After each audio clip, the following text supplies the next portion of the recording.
I managed to send the elemental back to the dimensional rift, but I don't think I'm gonna make it off this bridge alive. Spider-Man attacked me for some reason. He has an army of weapons.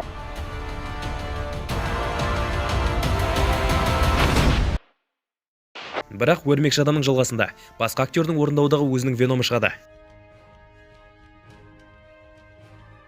Кредиттен кейінгі екінші көрініс дәрігер Стрэндж есіз мультиәлем фильмінің бірінші тизерін ұсынады. Стрэндж мультиәлемге қатты әсер етті. Енді ол ауыр зардаптардың азабын тартады.